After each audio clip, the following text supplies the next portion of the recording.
Cambridge Practice Tests for IELTS 1 by Vanessa Jakeman and Claire McDowell. Published by Cambridge University Press, 1996. This recording is copyright. Cassette 1, Side 1. Practice Test 1. You will hear a number of different recordings, and you will have to answer questions on what you hear. There will be time for you to read the instructions and questions, and you will have a chance to check your work. All the recordings will be played once only. The test is in 4 sections. Write all your answers in the listening question booklet. At the end of the test, you will be given 10 minutes to transfer your answers to an answer sheet. Now turn to section 1 of your question booklet.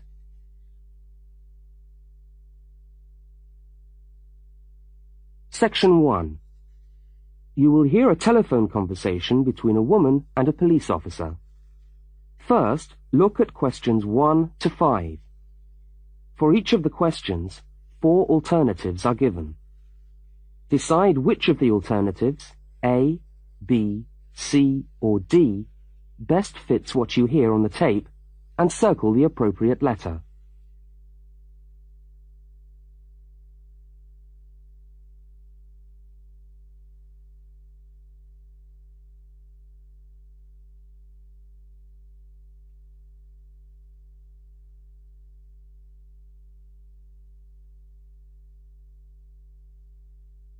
You will see that there is an example which has been done for you. On this occasion only, the conversation relating to the example will be played first.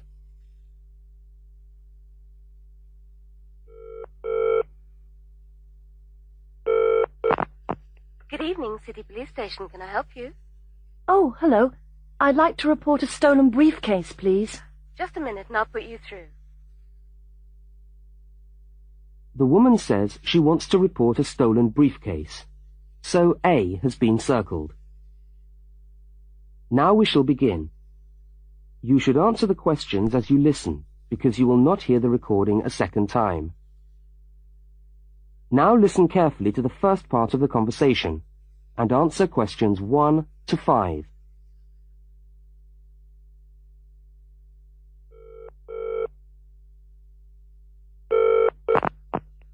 Good evening, City Police Station. Can I help you? Oh, hello. I'd like to report a stolen briefcase, please. Just a minute and I'll put you through. Lost property, can I help you? Oh, yes. I've had my briefcase stolen. Okay, I'll take some details. Tell me what it looks like, first of all. Well, it's a soft leather one, you know, not a heavy box type like a man's. And how does it close? It's got buckles at the front, 2 of them. They're gold-plated ones. Fine. Was it locked? No, I'm afraid not. Never mind. Any distinguishing features? Pardon? Any marks or badges on it that make it stand out? Only the brand name. And where's that? It's on the back, at the bottom in the left-hand corner. It's saggy.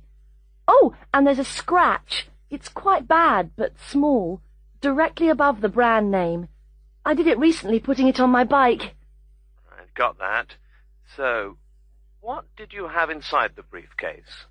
Well, all my papers from college. It's so frustrating, but thank goodness for computers. I haven't lost them completely. Yes, you're lucky. I had my wallet in my pocket, so I didn't lose that. But there were also my pens, which I got for my birthday, and a novel I was planning to read on the train. Right. Where exactly did you lose the briefcase? Well, I couldn't believe it. I was standing on the platform. It was right next to me. You were holding it? I'd just put it down on the floor, but I could almost feel it beside me. I was watching for my train because sometimes it comes early, and then next time I looked, my briefcase wasn't there. And what time was this? It must have been about 5:20. No, a bit later. I'd say 5:30, because it was just getting crowded, and the train normally comes at about 25 to 6. Before they continue their conversation, look at questions 6 to 10.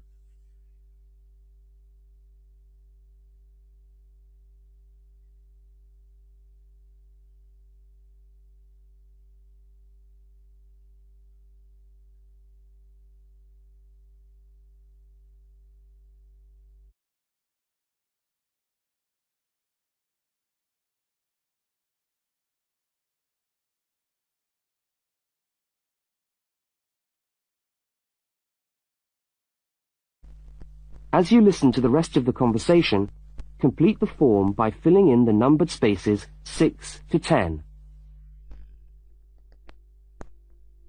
Right, if you'll just give me some personal details. Yes. What name is it? I'm Mary Prescott. Can you spell that? Yes, it's Prescott.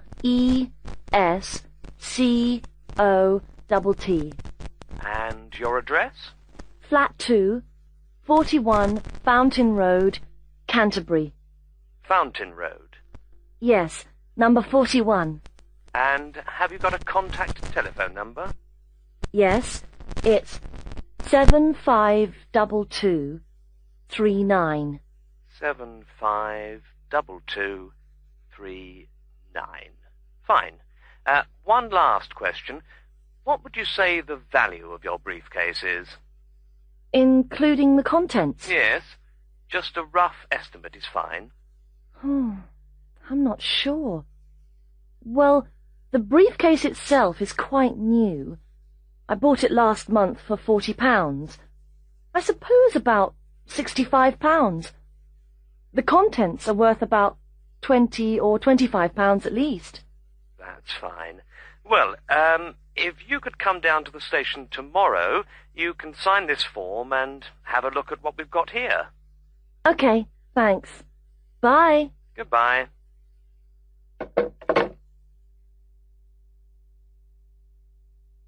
That is the end of section 1. You now have half a minute to check your answers. Now turn to section 2.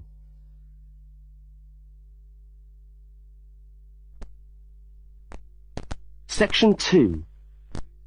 You are going to hear a news report from an Australian radio program.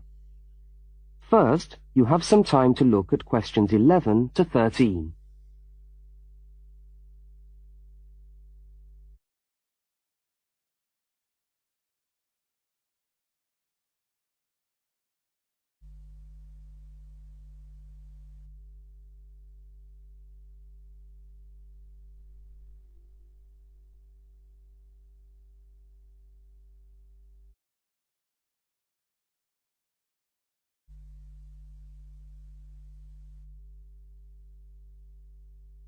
Now listen to the news headlines and tick the 3 other items which are mentioned.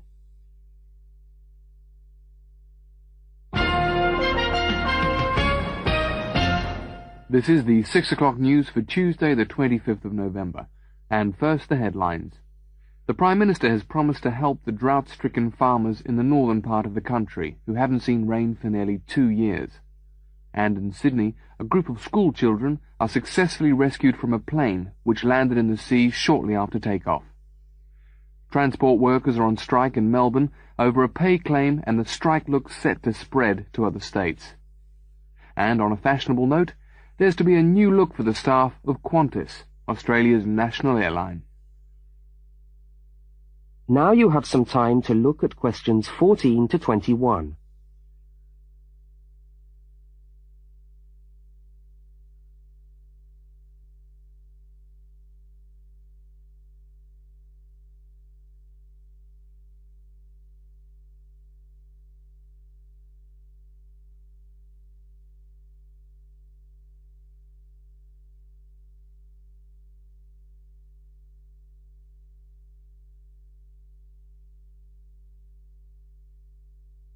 As you listen to the rest of the news, complete the notes in the spaces provided. The Prime Minister has pledged today that he will make $250 million available to help the drought-stricken farmers who have not seen rain for years get through the next 5 years. Money that was to have been spent on the restructuring of Sydney's road system has been reallocated to what the Prime Minister described as a more worthy cause. Farmers are to receive financial assistance to help see them through the worst drought in over 50 years. Many farmers feel that while the money is welcome, it has come too late to save them and their farms from financial ruin, and are angry that the government did not act sooner. A group of school children who were travelling in a privately chartered aeroplane from Sydney to Queensland to take part in a musical concert found themselves swimming for the shore when their aeroplane had to land in the sea just 3 minutes after taking off from Sydney Airport. The pilot managed to bring the aircraft and its 50 passengers down safely in the calm waters of Botany Bay, where boats and pleasure craft were able to come to the rescue of the boys. The fact that it was a weekend meant that there were hundreds of boats in the bay enjoying the good weather, and this undoubtedly helped the rescue operation. "We owe our lives to the skill of the pilot," said one of the boys, but the pilot replied modestly that it was all part of a day's work. However, all their musical instruments were lost, and they never got to play at the concert. That is the end of section 2. You now have half a minute to check your answers. Now turn to section 3.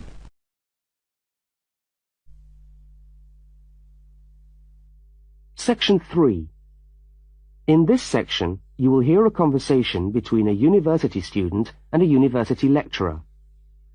Look at questions 22 to 25. For each of the questions, 4 alternatives are given. Decide which of the alternatives best fits what you hear on the tape and circle the appropriate letter.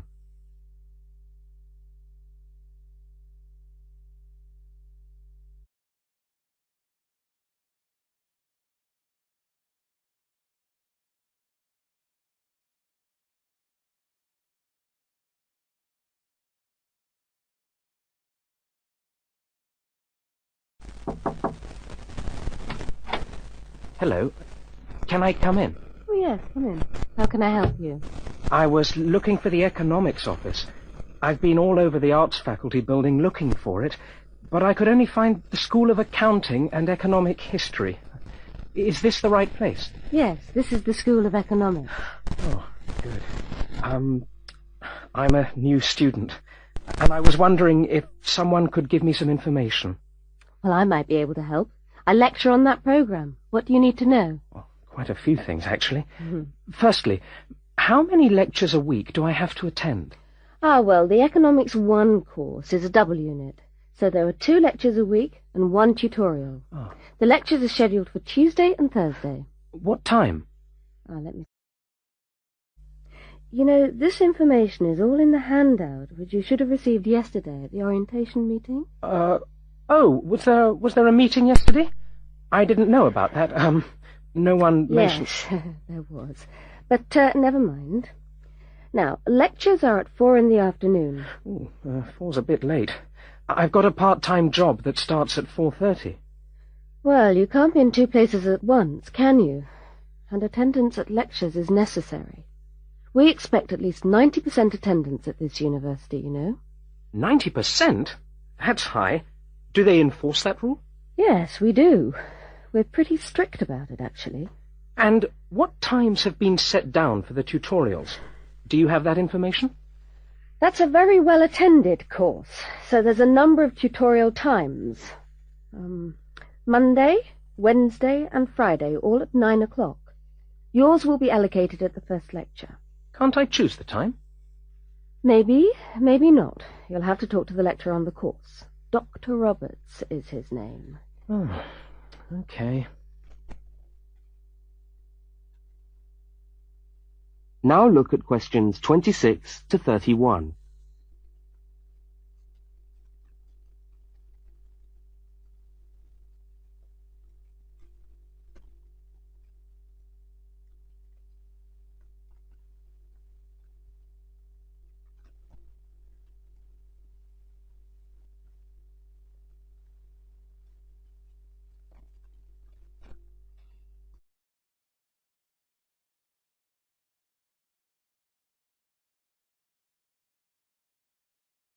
As the conversation continues, complete the notes in the spaces provided. Anything else I can help you with while you're here? Well, yes, actually. Do you know what the course requirements are? I mean, how much work is expected for this course? Well, you have to complete a tutorial paper. What does that involve? Well, it's a piece of work on a given topic based on some set reading texts. You'll have to give a small talk to your tutorial group. How long does that have to be? Oh, about 25 minutes usually. I have to talk for 25 minutes? Yes, that's right. And then you have to write up your piece of work and give it to the lecturer to be marked. Right. And is that all? No. You also have to complete a 3,000-word essay on a topic. Can I choose the topic? Yes, usually you can. Right. That shouldn't be too bad. And in addition to that, there is an exam. An exam? What sort of exam? Well, it's an open book exam. Does that mean I can have the textbook with me during the exam? Yes, that's right. And can you give me any idea about the content of the first year of economics, so that I can get into some reading? Well, you'll be getting the reading list next week when lectures start. All the books are in the library. Yes, but won't everyone else take them out as soon as they get the reading list too? Well, yes, they might. But most of the important ones are held in closed reserve. That's a part of the library where you can go to read books, but you can't take them out of the building. What did you call that section of the library? Closed reserve. However, we do recommend that you buy the core books. You'll find them useful, and you'll need them for the exam. Yes, I suppose I will. But what is the focus of the course? Well, the course at this university has a vocational focus. That is, a focus on preparing its graduates for work. So we're orientated very much towards employment. Oh, so my chances of getting a job are good? Well, provided you get good results. Well, look, thanks for your time. You've been really helpful. That's fine. See you next week, then.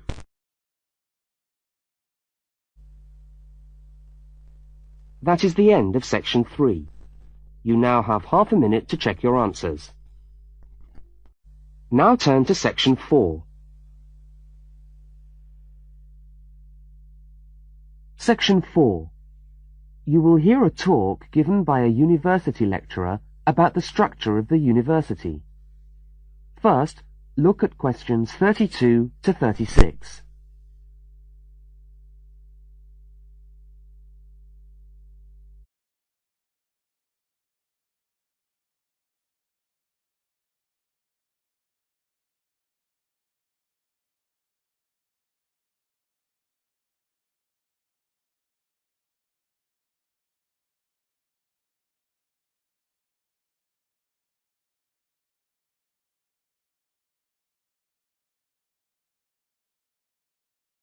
Now listen and answer questions 32 to 36.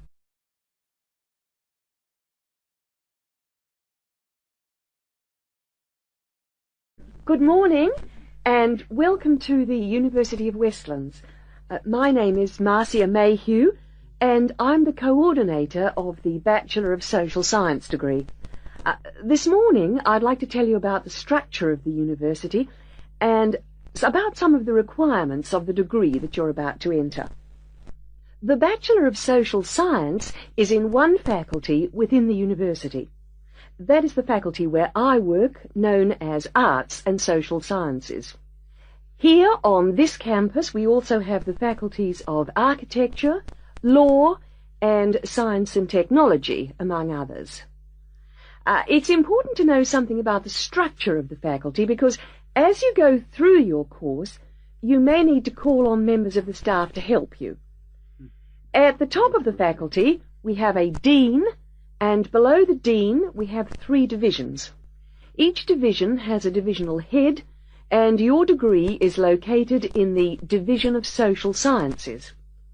Within each of the divisions, there are the departments, and each of these offers the different degrees. For instance, 2 of the departments which offer the major subjects for your award are sociology and psychology.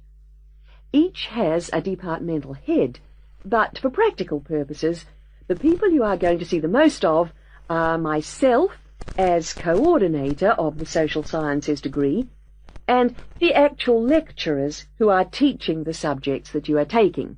For instance, in the first semester, you'll be doing 4 subjects: psychology, sociology, history, and economics. If you have any problems or difficulties, not that I'm anticipating you will, but you never know, then you should go and see your lecturers. For instance, you may find that you can't meet a deadline for an essay, or perhaps you're having problems with attendance. These seem to be the 2 most common problems that students face.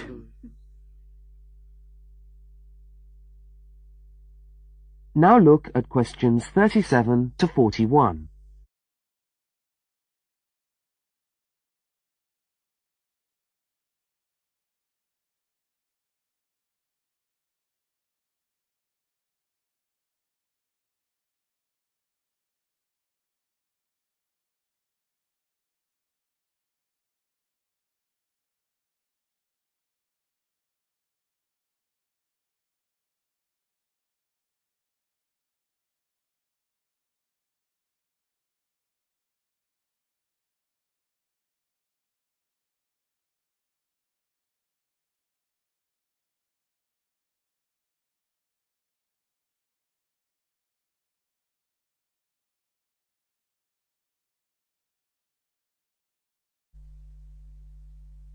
As you listen to the rest of the talk, answer the questions 37 to 41.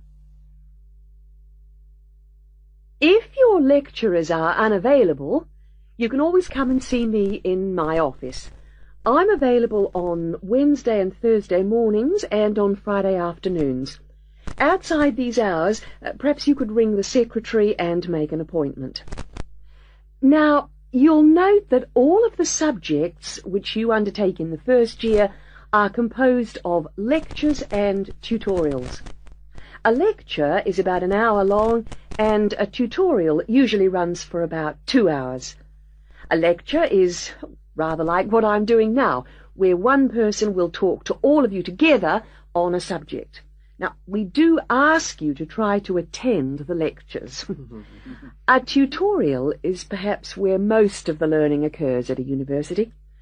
You will be divided into groups of between 12 and 15 students, and each week one of you will have to present a piece of work to the group as a whole, and then the group will discuss what you've said. It's this discussion, this exchange of ideas, which really constitutes the basis of university learning, in my view. Listening to lectures in many ways is just giving you information that you could access for yourself in the library. But the discussion at the tutorial is very important. This doesn't mean that you shouldn't go to the lectures, though. Other factors to be particularly concerned about are the structure of essays and delivery of written material. And in particular, I would like to mention the question of plagiarism. Plagiarism is taking other people's work without acknowledging it. That is, without saying where it comes from. Now, of course, all essays are based on research done by other people, but you must remember to attribute the work to the original writer. And while it's a good idea to work with other people, don't hand in work which is exactly the same as your friend's work, because we will notice. If you don't acknowledge the source of your information, then you run the risk of failing the subject, or in very serious cases, you might be denied entry to the university. Last but not least, stay in touch with us. If things are getting you down, don't go and hide. Come and talk to us about it. That's what we're here for. Right. Thank you very much for coming along today.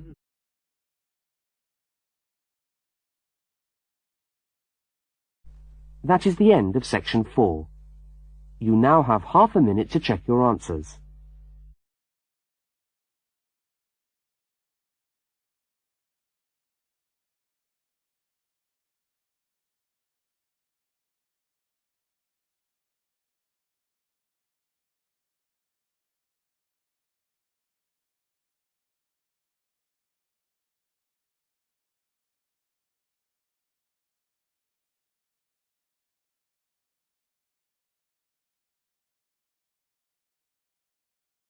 That is the end of the listening test. You now have 10 minutes to transfer your answers to the listening answer sheet.